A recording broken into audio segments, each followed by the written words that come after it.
Tonight, the province introduces involuntary addictions treatment legislation. Regina police arrests 2 suspects in a grandparent scam. And flu season is upon us just in time for the holidays. Live from our studios in Regina, this is CTV News. Good evening. The provincial government introduced legislation to allow involuntary addictions treatment aimed at addicts who pose a danger to themselves or others. As Wayne Mantika tells us, they will be forced into secure treatment centers, not jails, where they will receive help. The legislation is aimed at helping addicts who are beyond seeking treatment themselves. For those who are in such a complex state that they're not able to make a healthy choice. If passed by the legislature, the new law will allow for involuntary addictions treatment at secure facilities. The legislation will allow for the individual to be referred to involuntary treatment as a result of a decision from a panel that will be struck.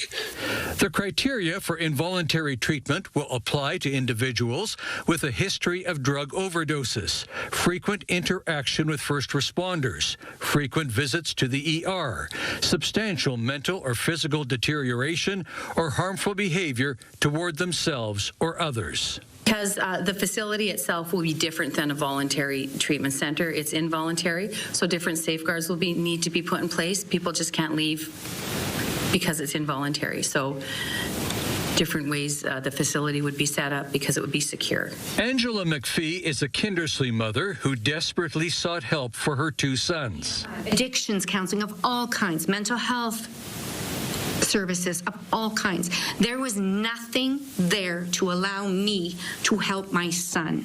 One died in 2017, the other this past March. The mother supports involuntary treatment.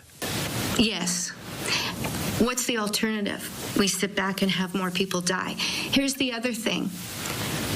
You, amongst everybody, we all complain because they're breaking into places, they're stealing. Well, then let's help them. It's not going to stop. By doing nothing isn't helping anyone. It's not helping them either. The government says it can't drag addicts into recovery, but it wants to make them healthy enough that they can make the choice themselves. Wayne Mantika, CTV News, Regina. A Regina judge has sided with the defense, handing down a conditional sentence to a man convicted of sexual assaulting a minor nearly 20 years ago. Edwin Woolheather was found guilty in May of sexually assaulting a child back in 2007. He was also found not guilty of sexual interference as part of the trial and had 3 other charges stayed by the court.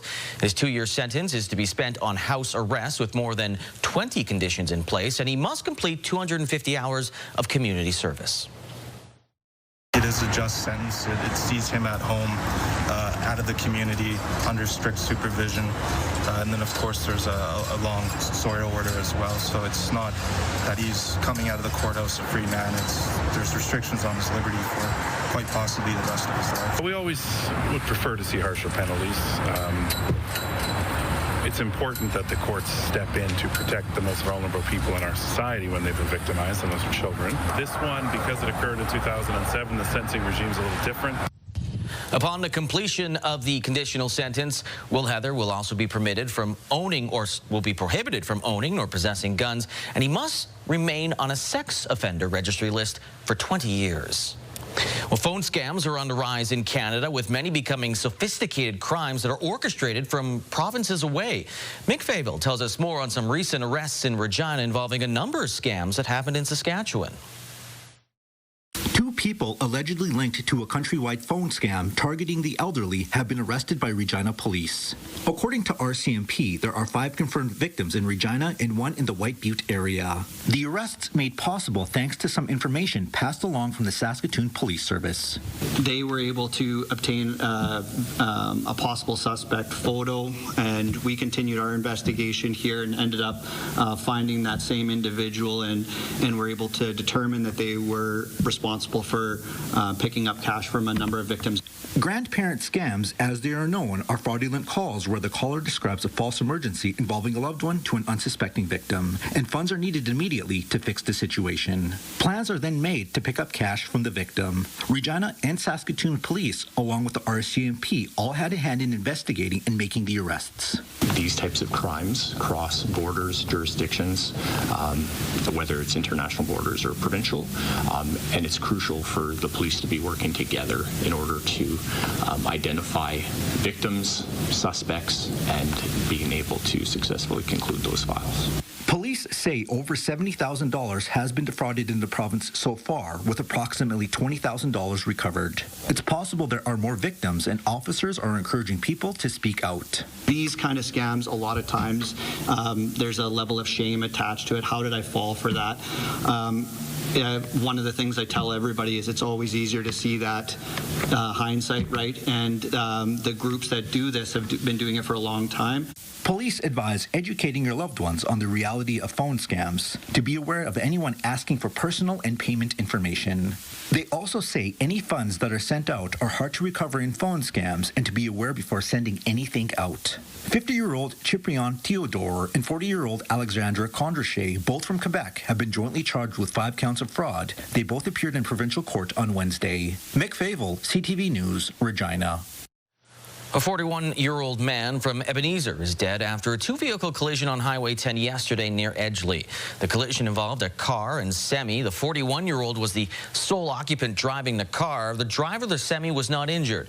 RCMP are investigating the cause of the collision. An investigation into a burned community fridge in Regina has determined foul play was involved. Regina Fire and Protective Services say the commercial fire on the 3000 block of Dutney Avenue on December the 2nd was deliberately set.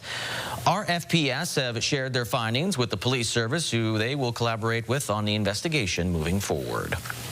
Moose Jaw Police Service is investigating a private wellness center after the Saskatchewan NDP claims a patient was mistreated.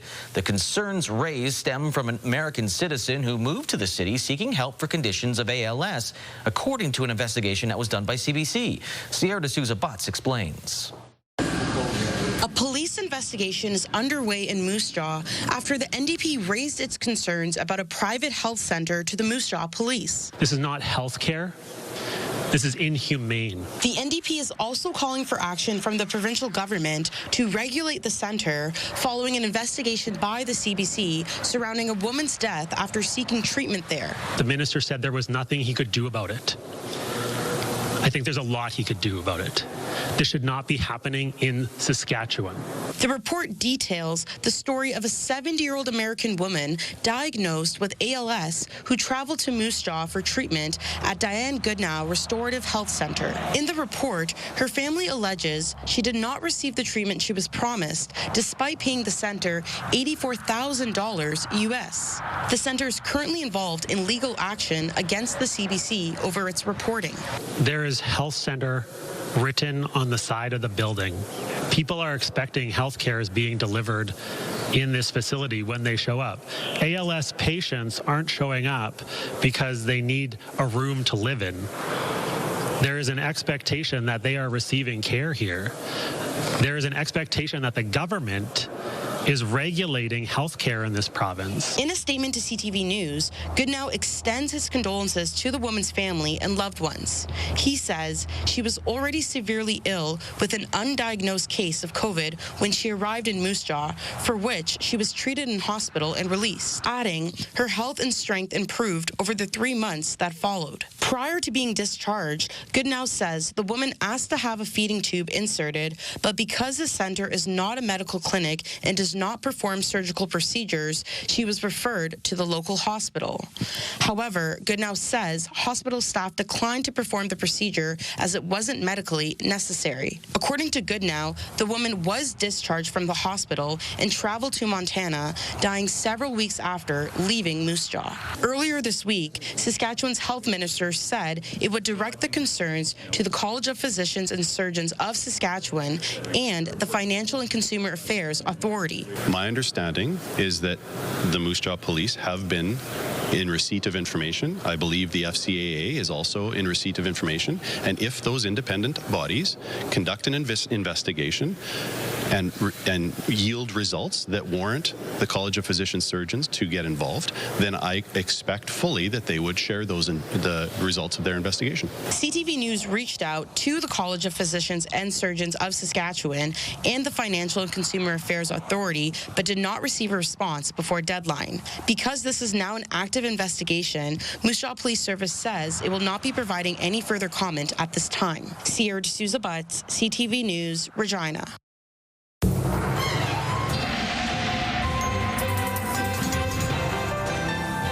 All right, Sabine joins us for our first look at weather tonight. Hey, the weekend's upon us, but it's going to be cold.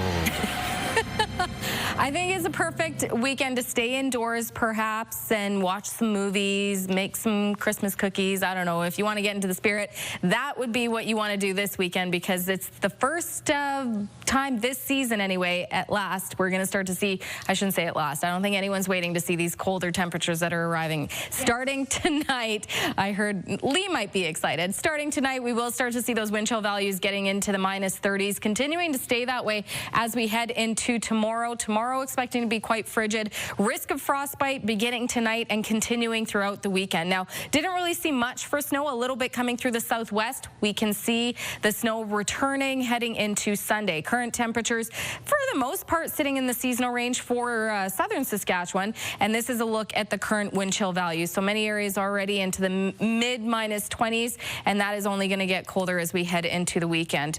We did warm up warmer than the average, but that was at 6 a.m. this morning. I'll have more in your forecast, Lee. Thanks, Sabine. If family or your work colleagues been falling ill recently, you're not alone. Flu cases are seeing a sharp rise across the province. Keenan Sorkon has more on the quest to stay healthy for the holidays.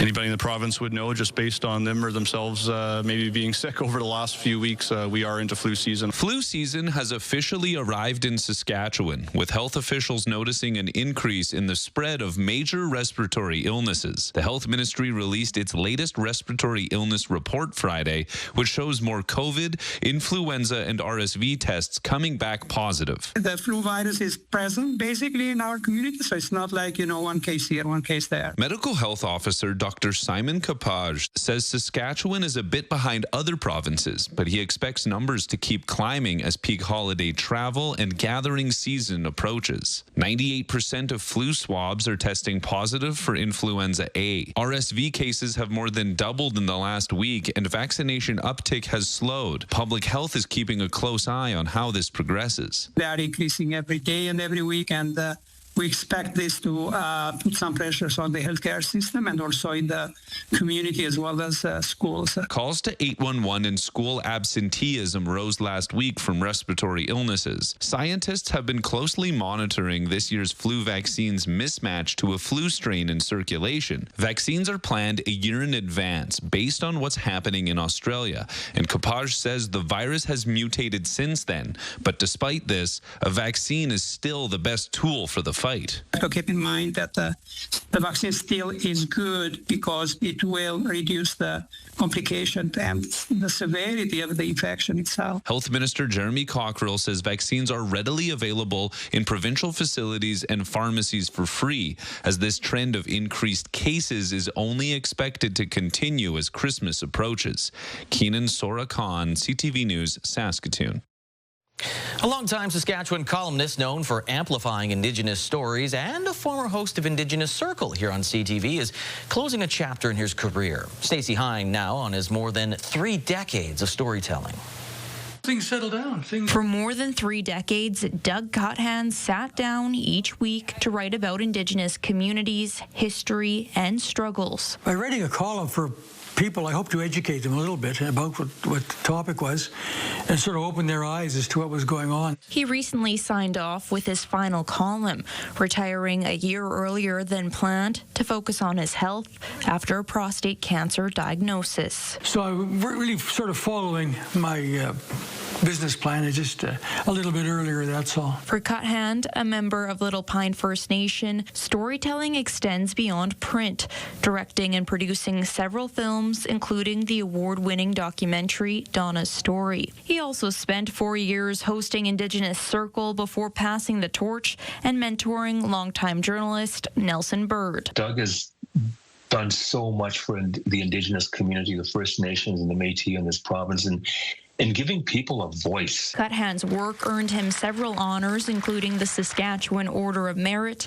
and an honorary doctorate. Historian Bill Wazer nominated him for that degree to recognize his work. He was constantly reminding his reading audience that we're all treaty people and that treaties require two partners to make it work. Retired columnist Murray Madrick says Cuthand stood out for his clear and concise writing. He told a story in a way that anyone could understand it or understand the issues. As Cuthand reflects, he says he's proud of how Indigenous representation has grown in media. We've grown a long ways, and so I'm really happy to have been part of that. I'm really proud to be a part of that. And even as he puts down his column, his work continues with new film projects still ahead. A lifetime of storytelling that's not quite done yet.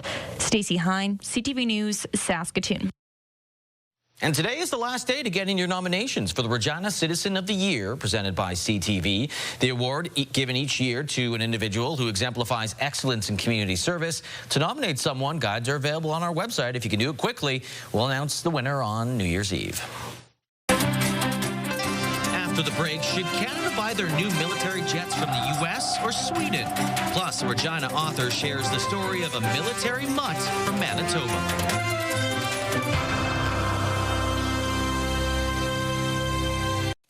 Canada has long committed to procure 88 U.S.-made F-35 fighter jets, but in light of lingering trade tensions and Sweden pleading up to 10,000 jobs if Canada purchases jets from them, the government has been reviewing its options. CTV's Rachel Aiello has the details. As the Canadian government contemplates following through on its procurement of Lockheed Martin's F-35s or diversifying the Air Force's fleet by also acquiring Swedish company Saab's Gripen E fighters, a Nano survey about procurement priorities is shedding new light on what Canadians think is most important. 40% said having the fighter jet that is the best solution. 28% said picking the jet that generates the most Canadian jobs. 18% said defense cooperation with Europe was the most important factor. Double the number of Canadians who said cooperation with the U.S. was key. And just 2% of those surveyed said the government should pick the lowest cost option. What this shows is that if the government decides to change tact, it's actually going to have to explain why. A recently leaked procurement document revealed the F-35 scored higher than the Gripen across a range of military and technical performance categories. In your report and recommendations to the Prime Minister in this review, did you let him know that the F-35 beat the Gripen by a mile? The review continues, and it will continue until it's complete. And I am quite sure that the kinds of metrics you're alluding to and referring to will find their way into the final report. Experts say while the F-35 may be the better choice to maintain interoperability with the Americans, a diversified fleet compatible with more countries could also be to Canada's advantage. Even as critics suggest Saab's pledge to create 10,000 jobs in Canada is unrealistic. There is no single best jet. It depends on the missions. The defense minister hasn't committed to a deadline for when the government will decide what fighter jets will make up the fleet, replacing Canada's aging CF-18s. Rachel Aiello, CTV News, Ottawa. The province of Saskatchewan is touting its latest job numbers. According to Stats Canada, Saskatchewan added 16,500 jobs last month, year over year. 1,600 of those were part-time positions. That brings Saskatchewan's unemployment rate to 5.6%. Nationally, the jobless rate is 6.5%, with the country adding about 54,000 jobs last month. Saskatoon, 4,200 jobs were added last month. Regina added 8,500. The province saw most job gains in healthcare, social assistance, as well as business, support services, and agriculture. Tomorrow marks the 36th anniversary of the Montreal Massacre, when 14 female students were shot dead at l'École Polytechnique in Montreal. Today, at the University of Regina, 200 roses were handed out to commemorate the tragedy. Organizers of the event say it's important to keep the issue of gender-based violence in the public eye and strive for a country where women and children are free from violence. A ceremony was also held to honor the women who died that day. 14 candles were lit for each of the lives lost. The event hopes to get the message out to the young university students, most of whom were born after the 1989 tragedy. Winnipeg's Fort Garry horse is known for discovering and caring for the bear who would inspire the character Winnie the Pooh. Well, it turns out the regiment would also adopt another furry friend several years later, a story that is being shared with the world by a Regina author. John Hendricks has more. When soldiers from the Fort Garry Horse went to battle in the First World War, they didn't go alone. They famously brought a bear with them that history would eventually know as Winnie the Pooh. Military soldiers have had mascots since the earliest times. And the First World War particularly, there was a great number of them, and there were so many that it became a problem. This is why they were banned. But of course, they found a way. And they found a way to bring more than just Winnie the Bear. Years later, in the Second World War, the regiment adopted a dog named Whitey. And this furry soldier seemingly enlisted with the regiment. Every day, the soldiers would march past on parade, and every day Whitey would break free. This happened numerous times, and finally the owner said, you can just have him. He can be in the military. And so, Whitey became a member of the Fort Garry Horse, going with them from Winnipeg to Ontario and then to Nova Scotia before being smuggled overseas. There, Trooper Whitey served as something of a drill master with the regiment in England. Was always on parade, would be out there with the sergeant major barking at the soldiers until they got in line, and then stand at attention with them. Whitey even got a regimental number and pay, and for 5 years, he took his duties very seriously. He never missed a parade in all of his years with the regiment. That devotion to duty eventually costing him his life. Whitey died in a training accident just 1 month before D-Day. The Fort Garry Horse Regiment was so distraught by Whitey's passing. They had a full military funeral for him. His story ended tragically, and Whitey's exploits were largely lost to the passage of time. But perhaps not for much longer. The puppy followed the soldiers back to their barracks. Kelsey Loney has written a children's story about Whitey and his adventures with the Fort Garry Horse. It's called Whitey's Journey. Including some very cute details, such as Whitey getting his teeth brushed and going for regular vet checkups. It highlights our military history kind of in a fun, engaging way that can resonate with anybody. And who knows, maybe one day Whitey's story will become as well known as Winnie's. John Hendricks, CTV News, Winnipeg. Coming up on day 4 of the 12 Strays of Christmas, we introduce you to a lovely terrier mix named Smarty.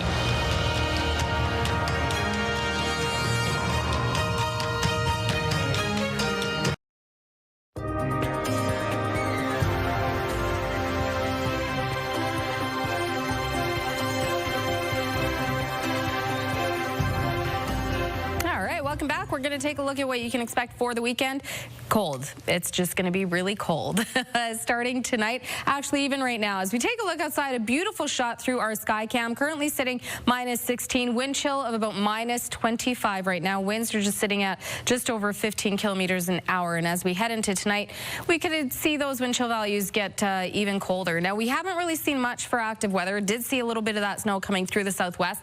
Southwest, expect to continue to see some snow popping in and out of that corner of the province throughout the weekend. By Sunday, though, we could expect to see more of that snow covering more of southern Saskatchewan. And then next week, it's looking pretty snowy. Expect a snowy and colder week ahead. And I'll start to show you what we can expect here heading into tonight. Again, we've got the snow in the southwest. We do have some of that cloud cover. As we head into tomorrow, we will start to see more of that cloud cover clear. But again, you'll notice in the southwest around the Maple Creek Swift Current area, we'll continue to see some scattered snow. Now, by late afternoon, a little break from the snow, but we will still see some of that cloud cover. And then more into the evening there, you can see most of eastern Saskatchewan clear, but the clouds continue to linger in western Saskatchewan. And then as we head into the overnight Saturday into Sunday, we'll see that band of snow coming straight from the north into just along the southern border there. So many parts of the south will see some snow.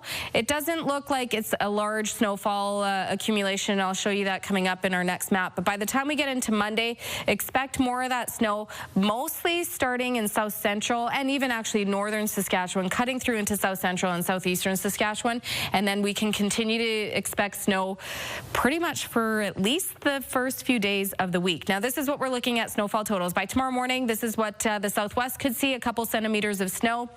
Of course, these are numbers from Environment and Climate Change Canada. These numbers could be a little bit skewed just depending on where those measurements do lay when it comes to snowfall totals. By the time we get into Sunday morning and then by Monday early morning or Sunday night into Monday morning, this is what we're expecting. And that's just from the snow in from the weekend. Now, by Monday, we're expecting to see possibly a little bit more in the morning. And then it's not until we get into Tuesday that we'll see more. And I'll show you that coming up in your 7-day forecast. Real quick, because wind chill is the talk of what we can expect as we head into the weekend. Again, with the wind chill, normally we're already naturally we lose some of that heat through convection. So normally -5 would still feel like -5 because we still have a little bit of layer of heat that still remains with us to help us stay warm. But when we add in the wind, and not a wind gust, just wind naturally, that eventually breaks up, the air breaks up the insulating warm layer, and eventually the -5 starts to feel a little cooler,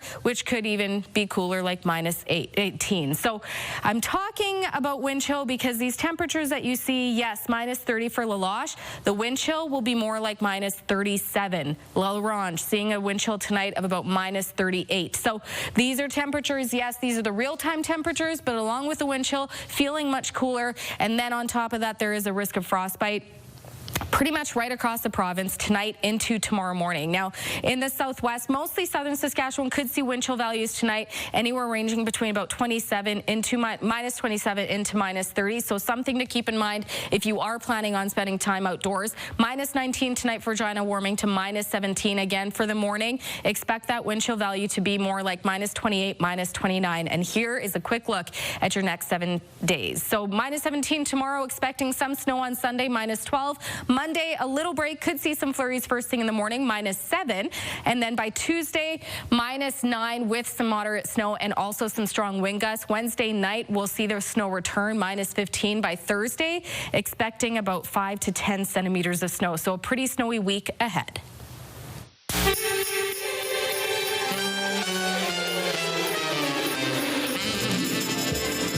Welcome to day 4 of the 12 strays of Christmas. We've had 2 cats, 1 dog, so let's even things up and introduce you to a bit of a sweet treat, so to speak. Smarty from the Regina Humane Society. Bill joins us now, and what can you tell us about Smarty? I saw what you did there. That's very clever. Almost as smart as Smarty. Yeah, this is Smarty, as you said. He's about 3 years old, American Staffordshire cross, and he's very interested in some people that are just on the other side of the window there. But really a fun dog. Yeah, he was outside with a volunteer a few minutes ago, which is just outside my office window, and I was watching him rip around our off-leash area. The guy's got some steam, I'll tell you, so he'll keep you hopping for sure when you're out in those walks. But very nice dog, very gentle. And he's also, his adoption has been sponsored by a generous member of our community too, so there's no adoption fee for Smarty. He would still have the City of Regina license fee of $25 if you live in town. Other than that, this guy is all set and ready to go. That's definitely a benefit for sure. Now, you mentioned 3 years old is Smarty. I know a lot of people think of puppies at this time to get somebody, but why is it kind of sometimes great to get a dog that is a 2 or 3 year old, had some experience already? Yeah, absolutely. And you nailed it on the head there. You know what you're getting. I know with puppies, they're not mature yet. You don't know exactly what their temperament is going to be. I mean, when they're puppies, their temperament is cute, and it's cute all day. But you don't really know how that dog's going to grow up. So you get a bit better idea of the temperament of the dog, the size of the dog, because a lot of the dogs that we do see are mixed breeds, so it might look like a certain thing, but we don't really know what else is in there. So you might end up with a dog that's bigger than you expected. So that's something that you get as well. And as I say, you just kind of know how they are and how they're going to be. And usually eventually that's going to help make a very successful adoption. I know for my family, we did bring in a dog that was 3 years old, and the potty training, everything like that, it's down already, so it's something you don't have to worry about for sure. Yeah, in most cases, that's right. Yeah. What about this type of terrier mix? I mean, is it a very active family? Would that be perfect? Yeah, I think so. As I was saying, he was ripping around pretty good on our off-leash area. And any dog's going to need exercise, both physical and mental. But this guy, I think, is going to want to get up and get going for sure. He's been wanting to get back outside since he came back. It was a little chilly today, so he didn't stay out too long. But as soon as he warmed up, he was ready to go again. So, yeah, I think it's, you want to make sure that you're going to take him for at least a walk a day, maybe 2 if you can. But then I'm sure he's going to sit there and then cuddle with you, too, while you're watching the news at 6. Well, Smarty might not melt in your hand, but hopefully melting your hearts. If you're interested, this is a time to go get Smarty. Bill, thanks for this. Thanks, Lee. 12 Strays of Christmas brought to you by Flooring Superstore. Quality flooring at great prices.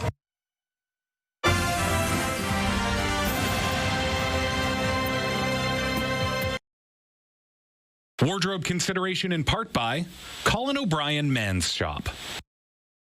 A day after announcing a contract extension with their starting quarterback, the Riders revealed their short yardage pivot is coming back as well. Takes it. Touchdown. Money in the bank with 17 out there in short yardage. Tommy Stevens signed a 2-year extension with the club. Stevens was almost automatic in short yard situations, scoring 7 touchdowns last year, 2 of those in the Grey Cup. Also today, starting quarterback Trevor Harris spoke out about re-signing with the Riders yesterday. I kind of talked to my wife that night when we were kind of at the party, and we kind of left and kind of just sat down, and she was just like, honey, this is kind of the way to go out, but how can you go out when you're playing like this and we enjoy being here so much, and things are kind of just set the way they are. It's just so nice to see you happy working, and this is what you do to provide for us, and you feel like you're glorifying God through this. And she's like, I just can't see this being the end. And so, kind of when she had said that, it kind of like, it was the first time I kind of turned the page a little bit. And when she had said that, I was like, I think we should too. But let's still just wait a week because emotions are very high right now. Harris coming off his best season as a Rider, leading Saskatchewan to their first Grey Cup since 2013. He calls the 1-year deal team-friendly, adding he will continue to evaluate his future on a year-by-year basis. I've never really been one to compare, and say like, oh, this guy's working this hard. Like I push myself to exhaustion, and I feel like I've learned how to work smarter in a lot of ways. And so I'm not really too concerned about what other people put in. I kind of just keep my eyes fixed on the path that I have, and making sure that I'm pushing myself every single day for my teammates. And like I said earlier, I'm not going to come back next year if I think I'm plateaued. Like I feel like as long as I play, I'll be in my prime. Age is not going to be something that retires me. Harris will be entering his 40-year-old season in 2026. Meanwhile, CFL says next year's schedule is going to be released next week on Tuesday. Well, with the World Cup coming to Canadian soil next year, soccer fans were eagerly anticipating today's official draw to see who the Canucks would face next summer. Jacob Carr has the scoop on who Canada will play in the group stage, along with local reaction.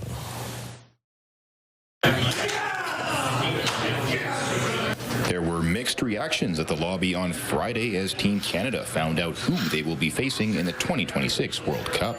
The first team to be revealed in Canada's Group B was Switzerland, followed by Qatar. Jesse Marsh, our manager, has said many times we can't be afraid of anybody. So, certainly you don't want the biggest dogs, but again, everybody's going to be tough. So whoever Canada plays, they're going to have to be at their best to get results. That's just the way it goes. So it should be fun though.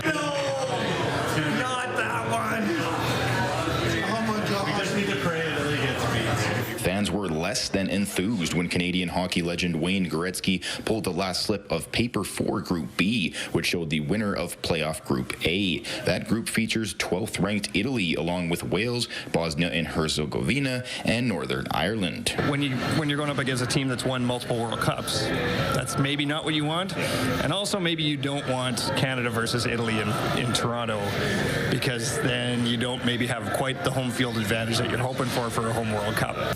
On both StubHub and SeatGeek to get into Canada's opening match on June 12th in Toronto would cost around $2,500. Despite the pricey ticket, Not and Boom will be present and cheering at all 3 group stage games for Team Canada. I actually already have tickets for the group stage games. It's very expensive.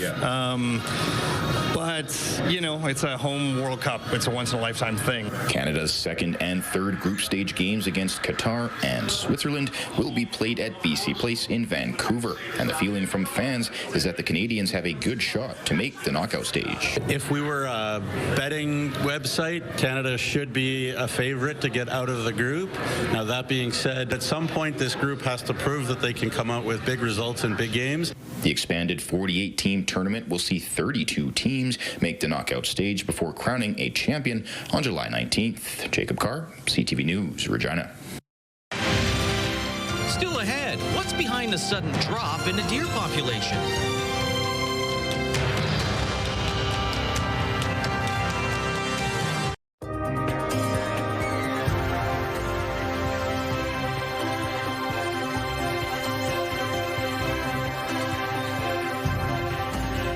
Take a look at your rural forecast heading into the weekend and expect a chilly one. Not only are the real temperatures looking cooler than average, adding on to that wind chill value in many parts of the province nearing minus 30, if not into the minus 30s, including many parts of what we're looking at now. Watrous will see minus 21 as the daytime high with a wind chill of about minus 32, especially starting your day. So we will see a little bit of a break from the minus 30 wind chill value, but still risk of frostbite in much of the province tomorrow. Even areas like Kindersley, minus 17 tomorrow, but a wind chill of about minus 29. We'll continue to see these temperatures and these wind chill values even in parts of southern Saskatchewan, right along the border there. The wind chill value is closer to about minus 27, minus 28. Expecting snow in the southwest tomorrow as well. Temperatures not as warm as we'd like to see them. Daytime highs usually hovering around about minus 6, minus 7, but minus 11 for areas like Maple Creek. If we take a closer look at Borden, where internet speeds up to 1 gig are available through SaskTel. Tomorrow, a mix of sun and cloud in Borden, minus 22 with a wind chill of about minus 25. Into the evening, expecting some trace amounts of snow with a wind chill of minus 33.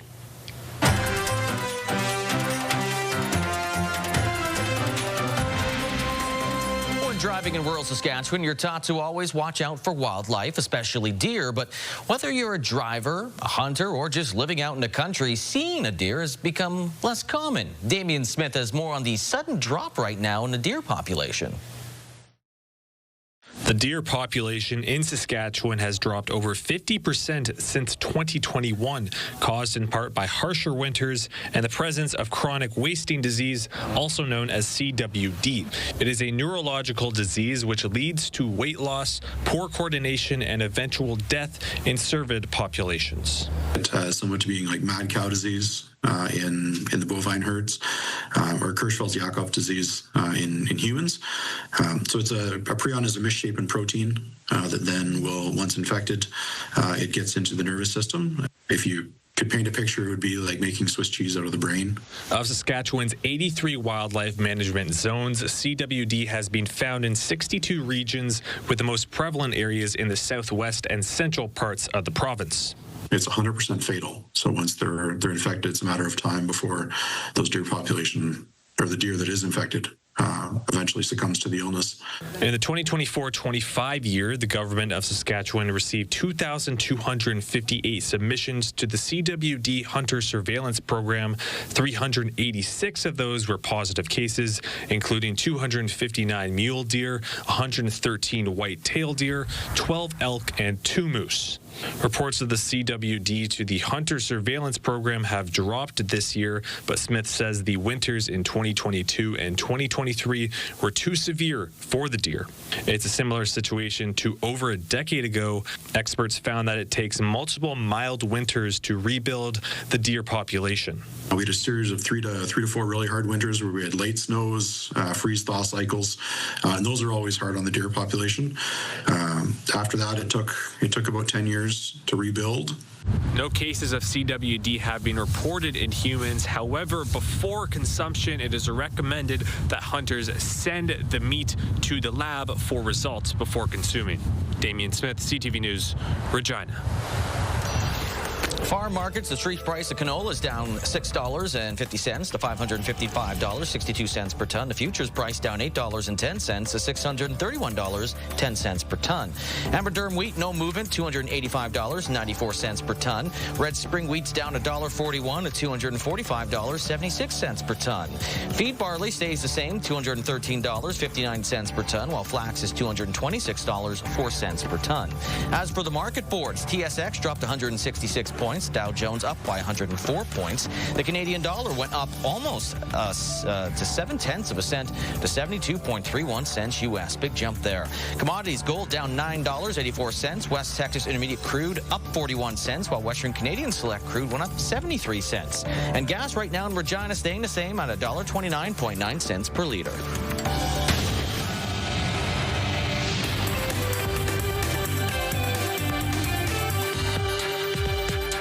The world's largest streaming company is buying one of North America's oldest entertainment studios for almost $83 billion U.S. If approved, Netflix would be a behemoth, picking up a deep trove of famous Hollywood movies and shows from Casablanca and Gone with the Wind to the Harry Potter series and Superman.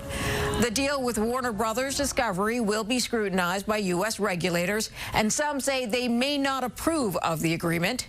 Warner Brothers Discovery also owns a cable unit that runs CNN and TNT. It isn't part of the Netflix deal.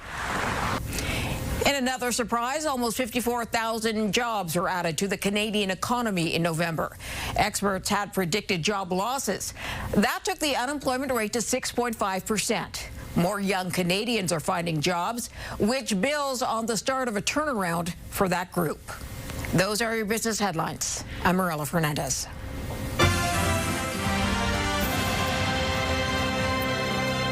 Coming up after the cast, we've got Happy's Place, followed by Stumble and Hell's Kitchen, Boston Blue, Big Bang Theory, E-Talk. A lot of half-an-hour shows except for Hell's Kitchen. Oh, I guess in Boston Blue. Anyway, it's coming up after the cast. A seal walks into a bar. Sounds like a joke, right? But it really did happen this week in New Zealand. Yeah. The baby fur seal made its way into the establishment in Richmond, New Zealand, surprising people inside. Conservation officers eventually swooped in and captured the animal, where it was safely released back into the wild. The bar owner joking that they now have the seal of approval. This sounds like a Lee Jones joke. I did not put that in there. It was there. All right, well, the CPKC holiday train is set to arrive in Saskatchewan tomorrow with a few daylight stops in the parklands. Yeah, the train's going to stop in Bredenberry, 10:30 in the morning, before moving on to Yorkton for 12:15. They'll be on the tracks of Livingstone Street, 4th Avenue North, or South, for those in Yorkton, 4th Avenue South. After that, stops planned in Foam Lake and Wynyard, then Saskatoon on Saturday night. Wilkie and Macklin are the final two Saskatchewan stops on Sunday. A second train's going to go through southern Saskatchewan later. That includes Regina and Moose Jaw. That one starts on December the 19th. Risk of frostbite tomorrow, especially in the morning, so layer up. Definitely go check out the train. It's a beautiful sight to see, but layer up. Layer up and try to stay warm if you're visiting. So we want you to have a great weekend. Oh, Christmas dad joke time. How does Santa Claus keep track of all the fireplaces he's visited? Like a GPS tracker type situation. Yeah, that's what it is. He keeps a log. Oh, my God. Have a good weekend.